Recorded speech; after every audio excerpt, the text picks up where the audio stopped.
Welcome back to the channel for another RBG video. Tonight we're talking about dispels, and I don't have a lot to really show you there. I mean, it's dot goes on character, dispel the dot, and you might die.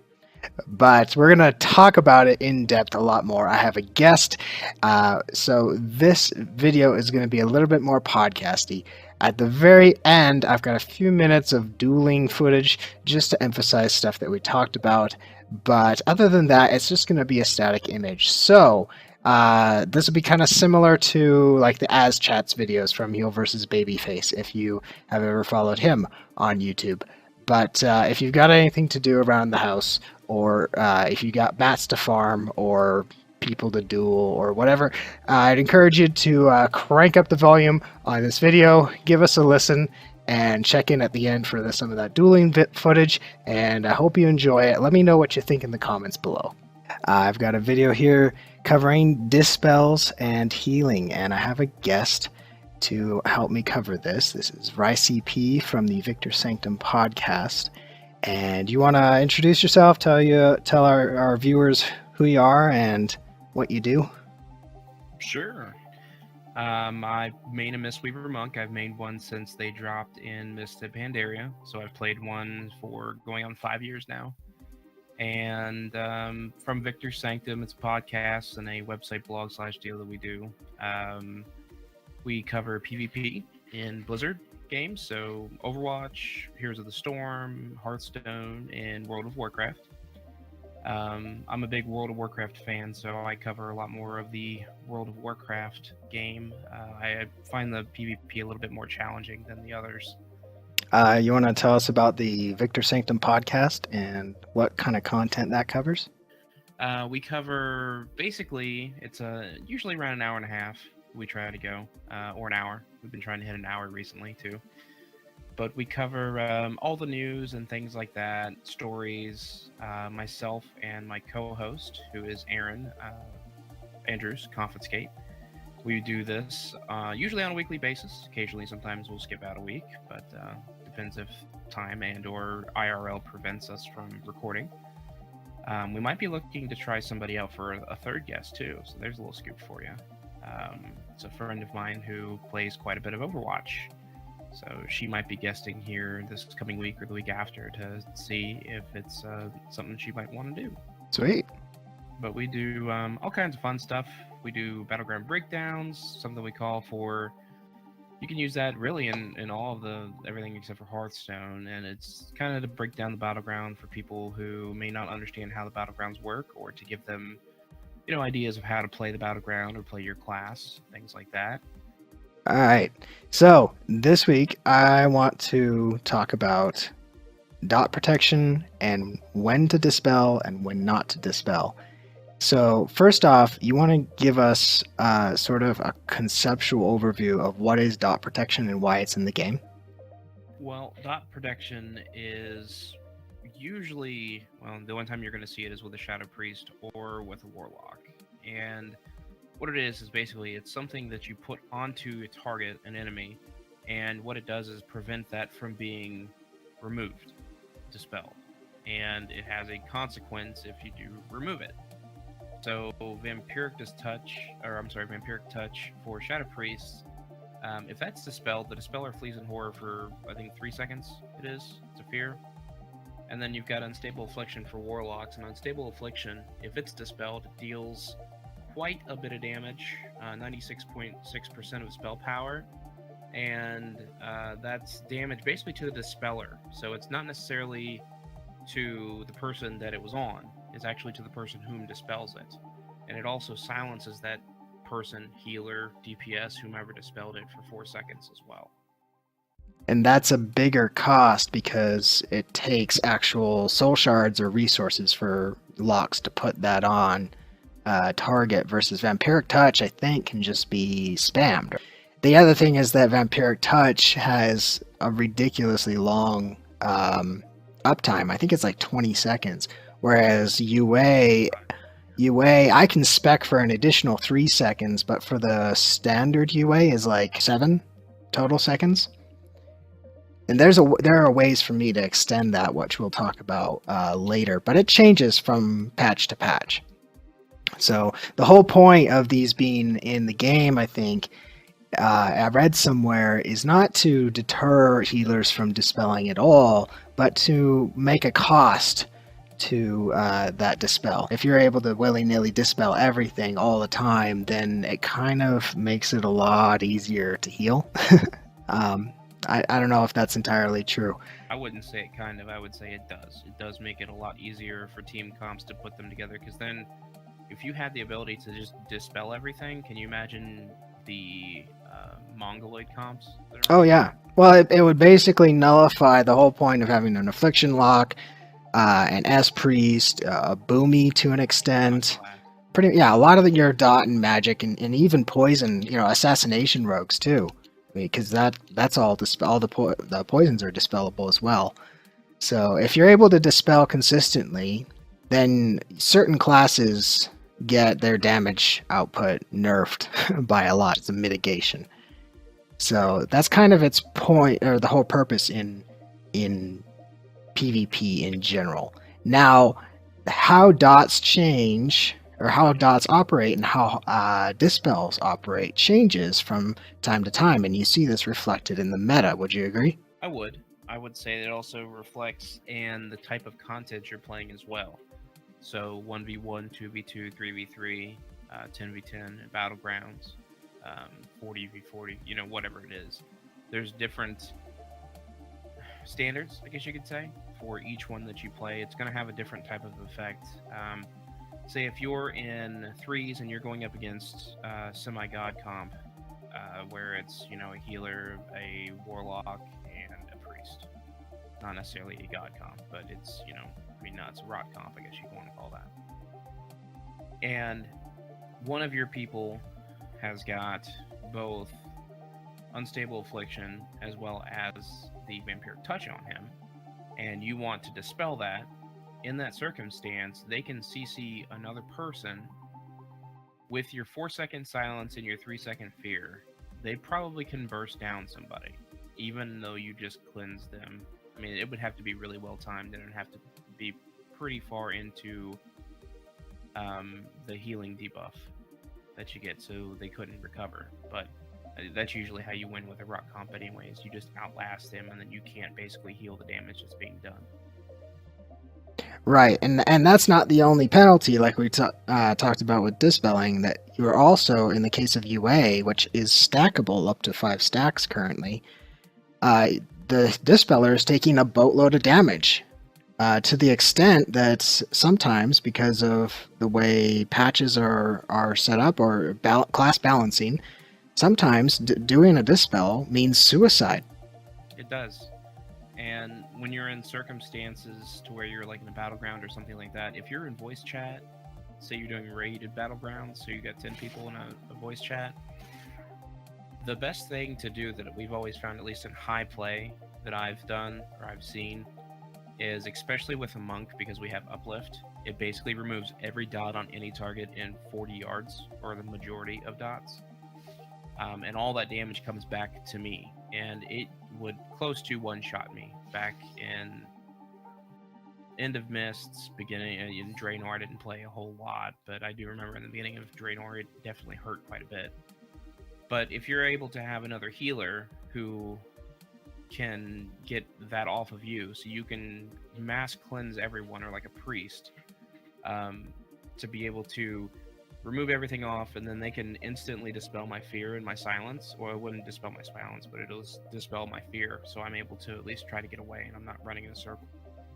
It can help, but communication at that point is the key of how to do that, because without communication, it's not going to be very likely that you're going to be able to pull that off. That's revival, not uplift, right? The mass dispel? Revival, correct. Right, that's what. Uplift? Yeah. But I knew what you meant. Yeah. I remember in WoD, because I've been running RBGs since Kata.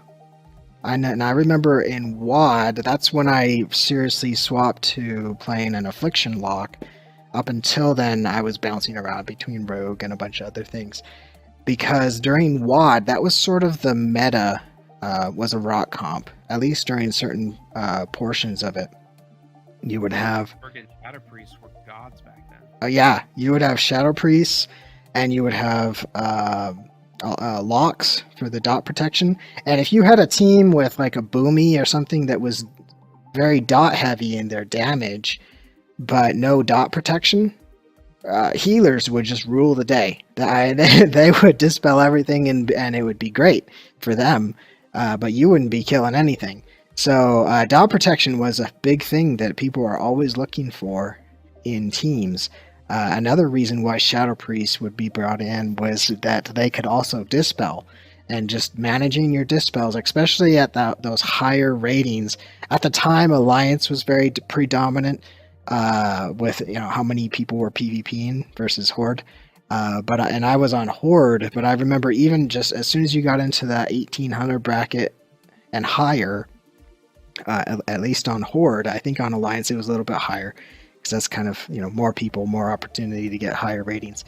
But basically, coordinating dispels was an enormous thing. Now, one of the reasons I wanted to do this video was because there's a lot of healers out there that really don't like dispelling. And they kind of have interpreted the concept of dot protection, seen a Vampiric Embrace or that unstable affliction, and the penalty that they have to pay for dispelling that as a deterrent from dispelling entirely. And it kind of waxes and wanes. The argument is kind of, sometimes it's like, oh, you should just heal through it, don't dispel. And then sometimes the argument swaps over to, no, that damage is so big that you have to dispel, you have to eat the silence or the fear and the damage that comes along with it. And you've got to find one way of working around that. And WoD, that was very much the case, is you had to dispel stuff. Otherwise, everybody died. In early Legion, with the introduction of Demon Hunters and a lot of melee buffs, the bane of the rogues, there was a lot going around about that. Healers were just running for their lives, right? It was just get away, and there was no time to dispel. And really, I mean, dots were a pain to deal with, but they were much more manageable. Now, with the introduction of 7.1.5, that patch, I've seen that there's a lot of healers that are kind of wandering around between RBG queues saying, what happened? Why can't I heal through this stuff? Why is everybody dying? Well, they're dying because you didn't keep up on patch notes. Which is one of the reasons why I listen to your show. Plug, yeah, that shameless plug. But there's been a lot of changes, and then also with 7.1.5 that came out, they've brought the best of the derp melee class. An example, we've got Warriors are now viable again, finally. Demon Hunters just got buffed. Not sure why they got buffed, but they got buffed. We've got Frost Death Knights that are out of control. Red Paladins are out of control. So not only do we have all of this melee that you have to creatively meander through and try to figure out how I'm going to be able to get from point A to point B without being stunned, silenced, sheeped, dotted up, and killed, but then you also now have to worry about all the dots, because the rot comps are just so popular right now. So yeah, we get changes with every patch. Understanding what happens in patches, what happens to people's, not only your class, but other people's classes, should affect how you play, particularly for healers, because you got to understand, is it a more melee-centric patch or a more dot-centric patch? And if you wait until you get into that first game and look at the other team's comp, then that may take you for a surprise. So in 7.1.5, particularly Afflocks and Shadow Priest got some significant buffs, and that has kind of swayed, from what I've seen, the kinds of comps that you're seeing. You're still seeing some comps that are very Demon Hunter centric, because they got some buffs, and I've played against some teams that are rocking, double Demon Hunter with triple Boomy and just destroying everything. But another one that I've seen is double Afflock that are all single target spec'd with a Shadow Priest and a couple of Demon Hunters, which is kind of capitalizing on a lot of the buffs.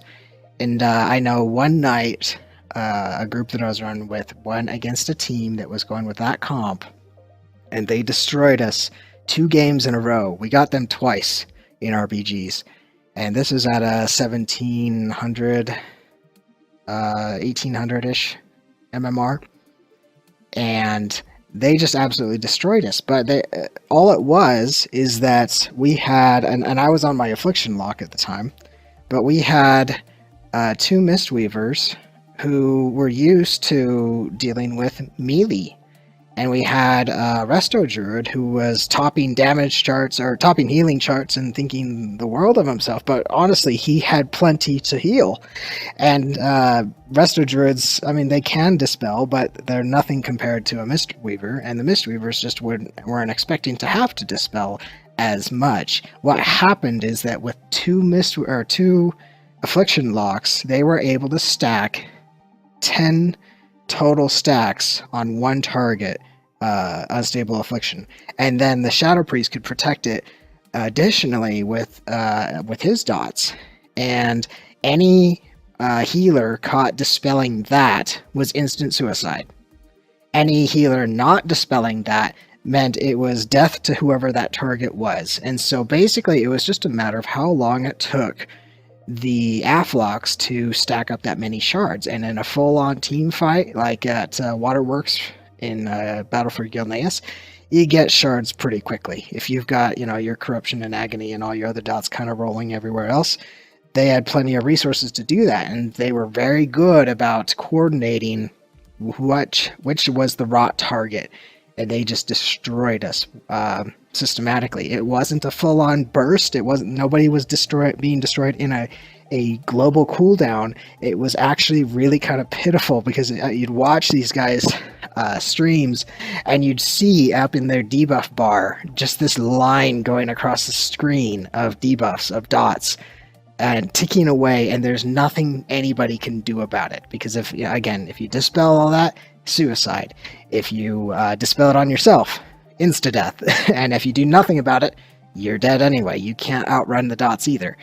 So it was really shocking for a lot of healers, and that's kind of why I wanted to do this video, because there was a time back in WoD when it was like this as well, and I played an Affliction lock, and at every time this time comes out, as much as I like to play Affliction lock and be the guy that's single targeting with that much damage, I end up swapping to a Mistweaver, just because so many healers, especially the ones you find through Pugfinder, will not grasp the idea that they need to speak up or say something or be strategic about mitigating those dots on them in the first place. There's things that you can do, and I think we're going to try and talk about those in a bit, to stop the Affliction locks or just the dot classes, so long as it's not you versus all of them. But you as a team, your team can do certain things to stop the dots before they get to that situation where there's 10 UA it's ticking away on one target. That's just sort of a death march. So Ry, what are your first thoughts that come to mind how to stop the dots? Backline disruption with somebody who is going to be able to silence and pressure to force somebody to make a strategy change to where the Warlock can no longer just sit and cast idly. First and second class picks for that job. Who would you have? Ret Paladin. They have a silence. They also have bubble. So they're at least able to survive and hopefully get out of the backlines. Rogues, I think, are good.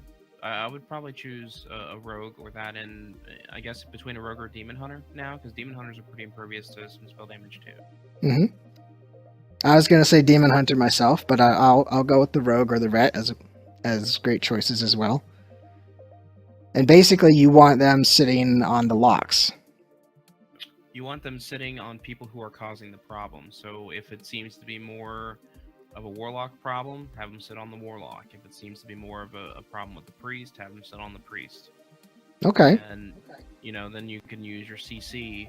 The rest of the group of the other 9 people can attempt to use CC on their heals, so you can focus targets. But If you get one good person, or 1 to 2 good people who can get behind their lines and interrupt things and kind of put a wrench in their gears of what they're trying to do game plan wise, it can help. It can help out a great deal.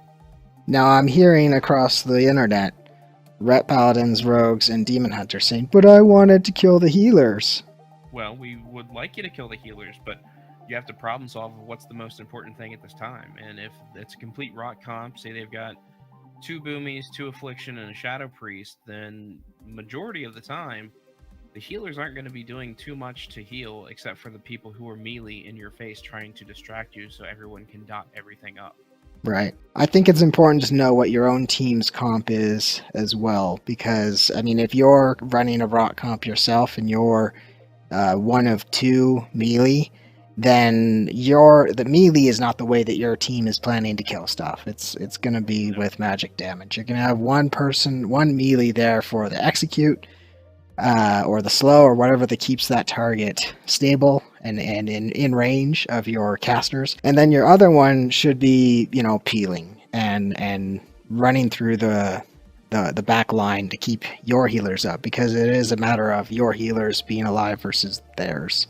I mean, that's really the lifeline of your raid, is trying to find the balance between attacking, defending, and trying to disrupt their plans, but yet still holding strong to what you're trying to do. Because the minute that you try to avoid and kind of throw caution to the wind and just say, well, this isn't working, we need to do something else, they've pretty much won, because the first person to disrupt the plans on the other side, or at least to get them to try something new or stop trying, I mean, that's the whole point. So we talked about what the other team can do in Battlegrounds, but I want to know what healers can do as individuals to stop incoming dots from getting on you in the first place. Once they're on you, they're an issue that needs to be dispelled, and you got to coordinate with your other healers or find out who's going to bite that bullet. But how can healers themselves play or change their gameplay so that they're not getting so many dots on them in the first place? I think the very first step that you need to do that is to really look at things as a macro picture, not really so micro as to what you're doing, but as to what is going on. What is everybody else on your team doing, and what is everyone that's an enemy doing? And to be really, really good at healing, and very successful at healing, you have to have an in-depth understanding of what's going on, kind of like when you play chess. So you would be the person who is playing chess. You would want to try to stay 1 to 2 steps ahead of people if you think that you know what they're going to do. You need to think quickly and react to make sure you're not using cooldowns inappropriately. If they switch real hard, sometimes people target calls will swap several times. They'll get somebody to 50% and then swap to somebody else. So you have to kind of really have a touch for feeling what is too much and what is not enough, and do I need to use this now? And for healers to do that, it takes a lot of time really playing. It takes a lot of time learning your class, learning your spells, learning how you react to certain situations, because a lot of situations don't always call for, obviously, your cooldowns to be popped, and you want to make sure that you're getting the most out of what you're using and when you're using. Now, a good instance for that for Mistweaver Monks is the 2 different talents that you can take. Counteract Magic is fantastic. When Renewing Mist heals a target, it heals it for 135% more when the target's affected by a magical damage over time effect, so against rot comps. But if you're also having problem in back line, and that's going to pad your numbers some, usually if I only see 1 Affliction Warlock and maybe a Boomkin, I won't necessarily run that. I will if I see more than 1, if there's more than 3 dot classes where it's going to be a problem, I'll run that. But you get a lot of value out of the ability Chrysalis, which is basically reduces the cooldown of your life cocoon by 90%. And that's huge, because it turns it from a 3-minute cooldown into a 1.5-minute cooldown. And when you're trying to save yourself from melee, or you're trying to save people in the, every 1.5 minutes I can toss a cocoon out instead of, every 3 minutes, which I have to be very, very choosy if I do not choose Chrysalis, because if you waste Cocoon, it's a very begrudging 3 minutes that you have to sit and try to figure out how else to save people. But there's, I mean, a lot of things that you can do, and the number one thing, as I mentioned, is kind of just oversee everything and try to find out where things are going and where you want them to go.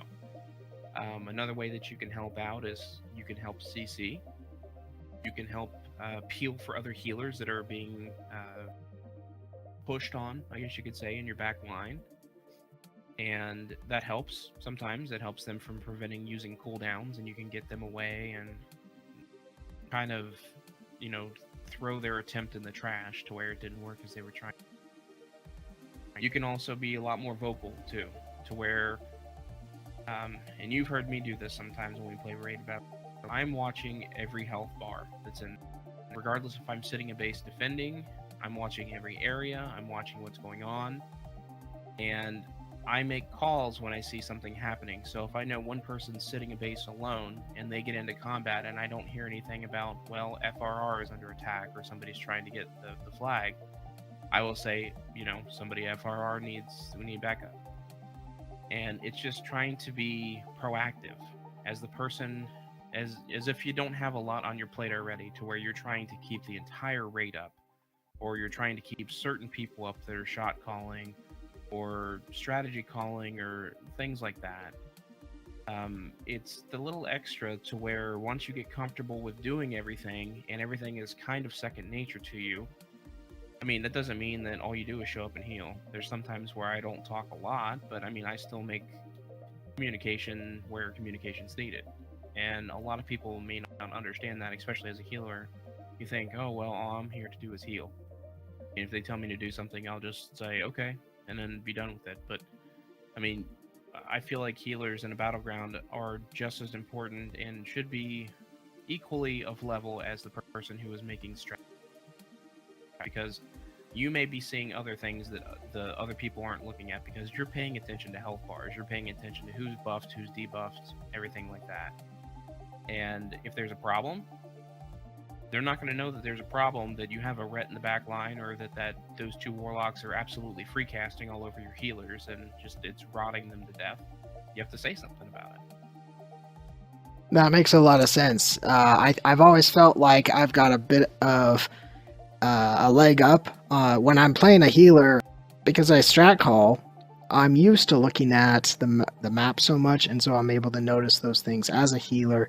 And usually I'm not strat calling simultaneously as a healer, because when you're in a team fight, you do need to focus, because you're running for your life for the most part. My eyes are mostly on grid and the immediate team fight, and I don't get to look so much at the map. But outside of team fights, I'm always able to look at that mini map off to the side and tell where are my other healers, and that's particularly useful in capture the flag maps, like in the video that I showed last week.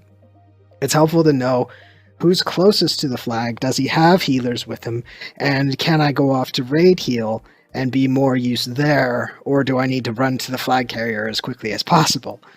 So that sort of, I think there's something there that that a lot of healers don't get. They like to sit back and just focus on healing, or maybe that's the maximum that they can handle mentally, and if that's the case, that's as far as you're going in PvP.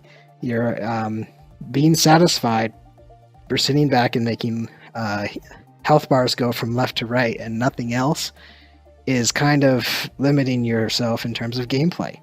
You really have to invest more than any kind of thanks that you'll ever get. Being a healer in battlegrounds or in PvP in general, it can be occasionally rewarding, but most of the time it's a very thoughtless and thankless job. And you sometimes have to accept blame, even though it wasn't necessarily your fault, just to avoid drama or arguments where there don't need to be arguments and things like that. And I mean, if you notice something that somebody's doing, just take the blame for it, and then pull them aside afterwards and say, listen, I noticed you were doing this, and this is the reason why this happened. So because you're straying and you're chasing one or two people and tunneling, I can't heal you. You're not near me to heal you, so I need to have that, because I'm not going to go chase after one person to risk the entire other 8 people in the group dying just because you want to go chase one person. You're saying I have to be a mature and logical person to heal? I'm saying it helps. I don't Fair think it has enough. to be, but it helps. Fair enough. Okay, what about communication with your other healers? I think this is particularly important when you're trying to deal with the catastrophe that is, 5 or 10 UAs or any big dot ticking away on a single target. Sure, that is basically, that's hard to say because usually when I do RBGs and I do things like that, I don't play but with one or two friends. A lot of the people are friends of friends or pugs, and the groups that I've been running with recently have been requiring a 2K achievement, which that's very important because it shows you what type of level you're able to play at strategically to understand that intellectually you could try to understand and you should be able to do what I'm asking you to. You can mash buttons fast enough.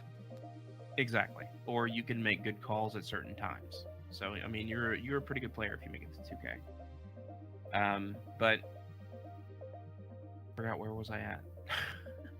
Inter-healer communication. Communication. So it's important to talk to your healers, and then the more that you play with the healers, you understand what they can and cannot do. And I think the very first time that I go into games, if I'm not aware of what the healers do, I have faith and trust that they're going to be able to do what they need to do while I do what I need to do. And that's kind of an unspoken thing. I think that more so is probably one of the things that you'll find in this game is healers between healers. A lot of it is unspoken. It's a lot of mutual respect. It's a lot of just things that go unsaid, but you kind of understand.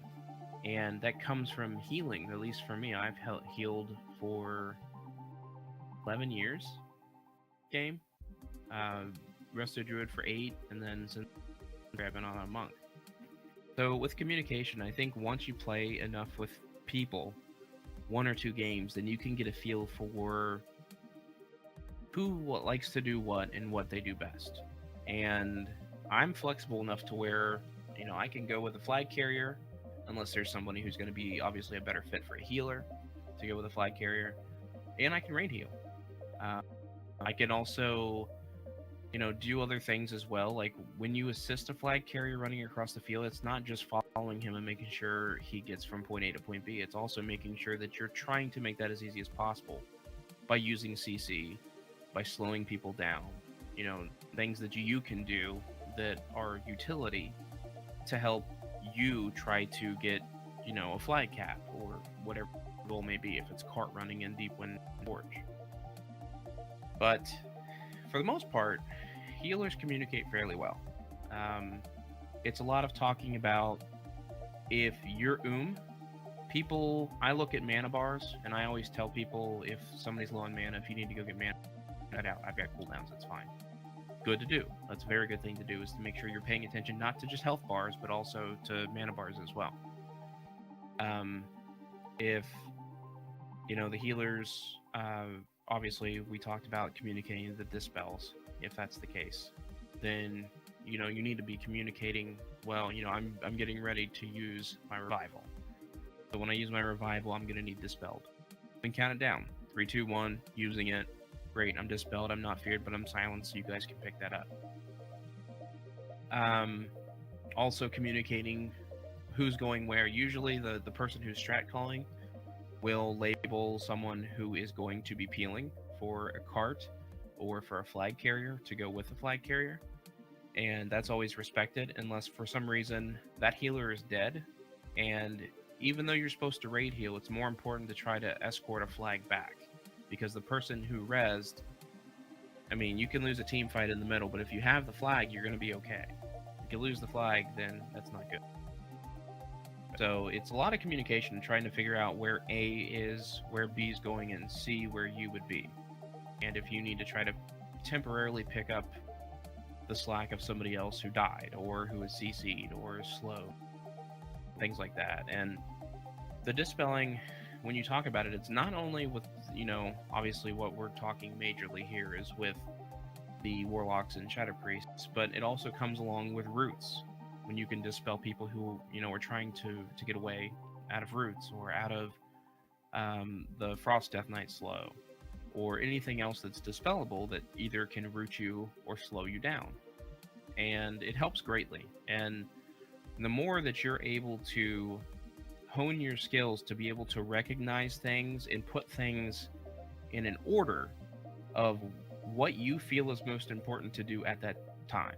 A lot of the time, as a healer, you have to be selfless. There are going to be times to where to let one person get away that needs to get away, you're going to pay the price, and then they might spend a minute and a half trying to kill you and then eventually kill you, but in that minute and a half, the person was able to get away. So, I mean, that too is something else that you can communicate, saying, I'm stuck behind, I'm going to die, somebody needs to go heal the flank carrier. Going back to the dispels, I think one strategy that I've seen that seems to kind of work is if you are running, say you're running 3 heals, which is the norm, and you've got like 2 Mistweavers and a Resto Druid, which is, generally, I think right now, current content, people are running triple Mistweaver pretty much consistently, and if you heal any other class, sorry, you're probably riding the bench this entire patch. But the one option that I've seen is that I've seen Resto Druids step in as a 3rd healer, but a lot of Resto Druids flat out won't dispel still. And one thing that I've found is that if you allow the Mistweavers to do a lot of the dispelling and eat a lot of those silences, but if you communicate well and say, okay, Resto Druid, we're not going to ask you to do dispel tons of stuff and eat tons of silences, but we do need you to be the one that immediately dispels the Mistweavers when they are eating those silences. So if the Mistweavers are constantly calling out that they're dispelling or popping a revival, and that Resto Druid is getting the silences and the fears off them immediately, one, the Resto Druid isn't eating a silence or fear because the healer just dispelled himself, and he's there to, or maybe he is, but it's hopefully not too bad because basically you're freeing up the healers, keeping the healer uptime at a maximum. And I've seen that work pretty well. I've also seen it where DPS that could dispel have helped in that capacity. It takes a lot of communication, particularly on the dispellers part. And they have to be on, they can't dispel and then call it. They're like dispelling, maybe with a countdown even. And hopefully that we're talking about, and it goes back to communication. Yeah, that's kind of the gist of a lot of my videos, communication and availability of information, and then just knowing your classes. And I think that's the gist of PvP in itself. I think you're right. You might have something there. I think. You put that in a box and package it nicely with a bow and market it. Yeah, do it for 6 months and it'll be a YouTube channel with 200 subscribers. That's right. You ever thought about doing that? Yeah. I have. Anyways, so I think we're kind of wrapping up towards the end. We've talked about communication, we've talked about dispels, we've talked about the concepts of dots and dot protection. I want to thank you, Ry, for guesting on this and being my backup, because I also play a Mistweaver and have on and off. I also play the the root of the problem, at least currently, being an Affliction lock. But I appreciate just having somebody else here to kind of echo my sentiments and also put your own personal spin and share your own stories. I think is great value. So to wrap up, if you're here watching this video and still watching, then you already know where to find me because you're already here. But where can they find you? Absolutely. You can find me on Twitter at RyCP1209. You can also find me over on Facebook if you want to look there. I post quite a bit on there. That is facebook.com/RyCP.gaming. You can also find the podcast that we do at VictorSanctum.com. We stream the audio on the website. Every Sunday, Foxy puts a new video out on our site as well. And you can look us up on Twitter too if you want to follow Victor Sanctum at Victor Sanctum on Twitter. And you have a YouTube as well, right? We do have a YouTube. We've got Victor Sanctum is the YouTube, and I'm pretty sure it's youtube.com/Victor Sanctum. We'll link to that as well. So to wrap things up, thank you for joining us. I'll like, subscribe, comment, the usual. We're going to play a Victor Sanctum bumper at the end of this, and we will see you again next week with another video. Awesome. Thanks for having me. Bye, YouTube land. Join us weekly on the Victor Sanctum podcast, where we are your source for all things PvP in the Blizzard universe, whether it be live on Twitch or on iTunes and Stitcher. Each week we discuss news and PvP in the World of Warcraft, Hearthstone, Heroes of the Storm, Overwatch, and StarCraft. Visit our website at victorsanctum.com to find out more information about our blog and podcast. You can also find us on Facebook and Twitter.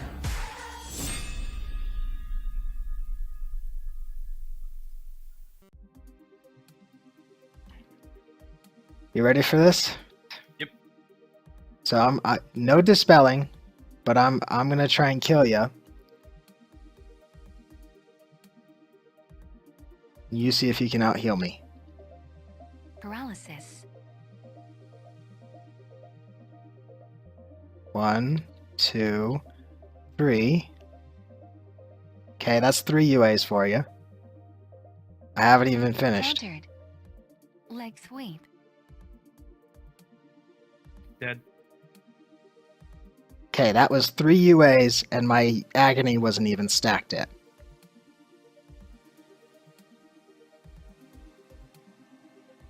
Can't do shit when you're silenced.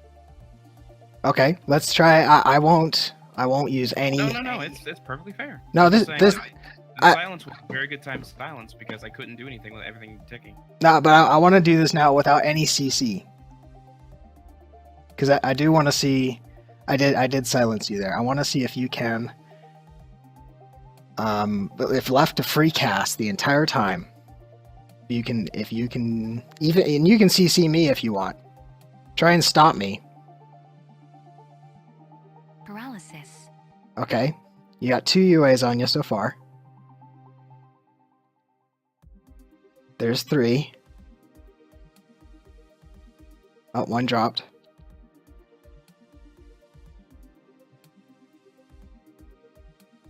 Four UAs.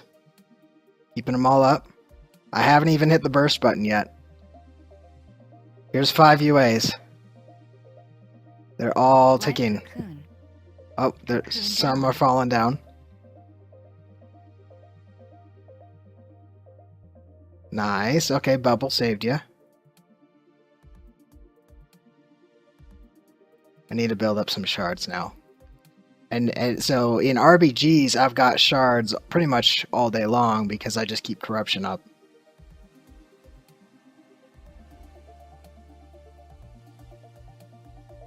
Big heal.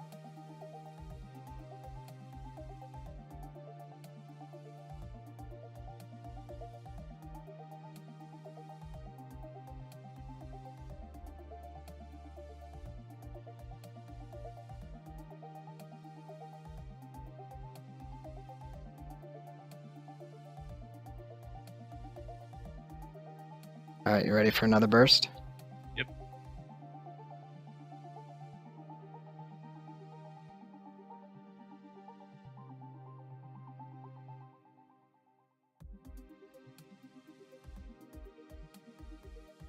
Rip. Yep. So that time I did use Soul Harvest. That's the if there is a finisher, for me at least, that pretty much does it. That's 2-minute cooldown, increases damage from my pet, and all of my own damage, all my dots, by 20%. And increased by 2 seconds for each target afflicted by agony. So that was only 1 target. But that basically, adds another 20% to all the damage you're taking. Okay, so I'm building. You won't be able to get rid of my curse, I think.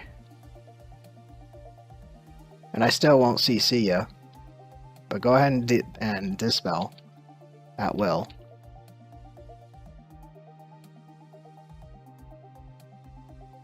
That was 2 dispels. Okay, you dispelled 4 UAs there, though.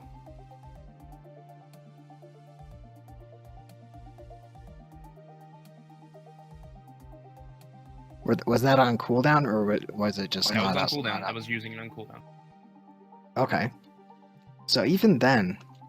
I mean, it's kind of quandary when you fight locks just because of that. Right. And a lot of time I will spend trying to attack the lock and outrange the lock.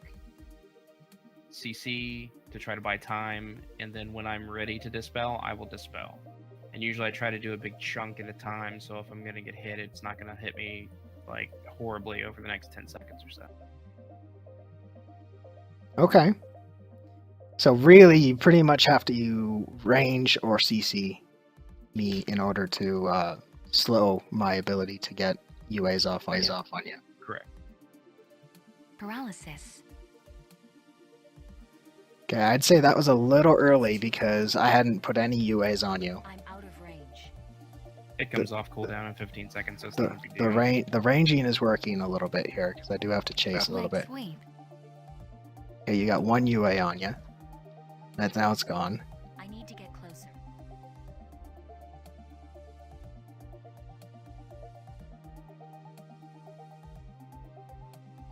Paralysis. And basically you've run me out of shards here. So this is working in a 1v1 situation, though in an RBG situation, okay, I got 2 UAs on you. Oh, you got that off just in time. Life cocoon. Cocoon down. Paralysis. In like a Gilneas or something where you're having maybe a waterworks fight, Transfer. I don't think you'd be able to range me this much and still heal the fight. No, I wouldn't. So pretty much, if you're the only healer, Paralysis. Leg sweep. you're doomed. Unless the other team is CCing me a lot. True story. That or peels and silencing you. Yep. See, it's different if you've got damage on you chasing you when I'm running around, but if it's just me, it doesn't give me good odds because it's not going to help me at all. Right.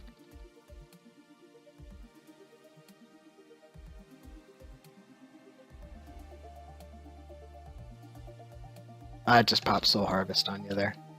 No, that's fine.